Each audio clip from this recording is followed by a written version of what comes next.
As you watch them put up and then take down the tent, they're clearly focused on that front door and the subject who was there. Help us understand what they may be gathering. Well, thank you for having me, Marnie. So, to your point about measurements, that could be one thing that they are doing, and they just don't want us to get angles of exactly what they're taking pictures of. I think what they could be doing is a lot of times what they do to determine sort of the height and the structure of an individual is they take measurements of known items around it, and so that's what they may be doing around the porch, so that they can really build a more comprehensive picture to feed to the public in terms of what this person looks like, how tall they stand, how big their feet may be. So that is one of the things they may be doing there. They also may be trying to photograph blood that we really can't see with the naked eye, to Jessica's point. So I think those are the two things that could be happening. The other thing that investigatively, I remain hung up on is the fact that the crime scene was disrupted, that there was activity outside that door after they cleared the scene and then resealed it. How problematic is that in terms of gathering evidence now? Yeah, I'm going to be very blunt. So I said from the get go that this crime scene was released far too early and that never should have happened. But I actually want to just one up that, if I may.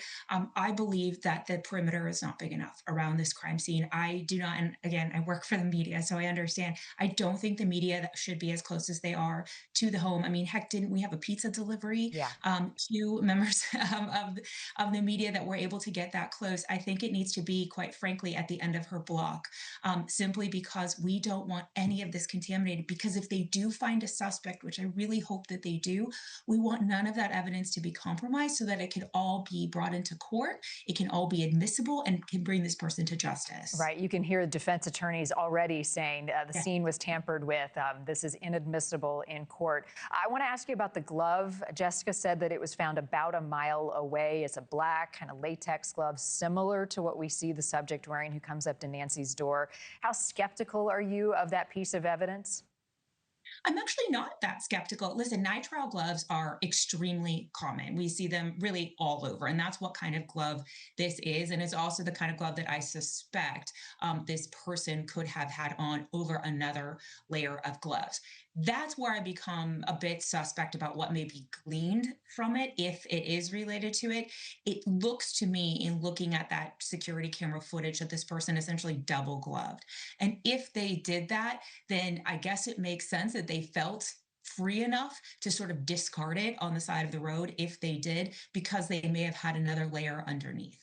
The other challenge to this investigation, Tracy, is how it has ballooned and how much interest there is. How much of a problem does that become for investigators to sift through now thousands of tips, which they want, but also these notes, these ransom notes or communication coming through email or letter or Bitcoin accounts?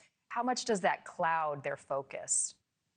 Yeah, it becomes a manpower issue, Marnie, and I don't want to say stops up the investigation, but it does a bit, especially if we're looking at some of those not real or fraudulent ransom notes. I think that's where we run into the biggest problem, is because it is time consuming and cumbersome to run all of that down. The FBI and law enforcement has to take every tip seriously. They don't have a choice in the matter.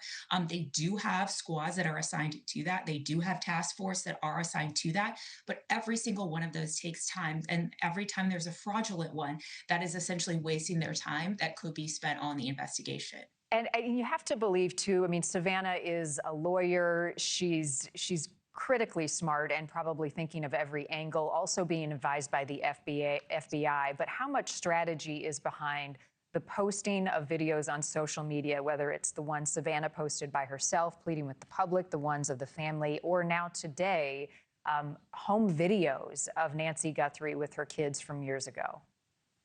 So I think that that's a great question. I think there's actually a little less strategy now, to be completely honest. Ever since we saw that video of her essentially pleading to the public, I'm not saying that she's not listening to what the FBI is telling her. I think she absolutely is. But I think we saw in those kind of first three videos, they were very contrived and very much under the scaffolding of what the FBI was asking.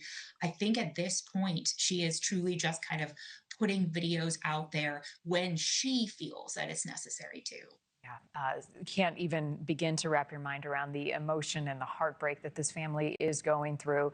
Thank you for watching. Subscribe below and download our NewsNation app right now on your phone, and you will get fact-based, unbiased news for all Americans.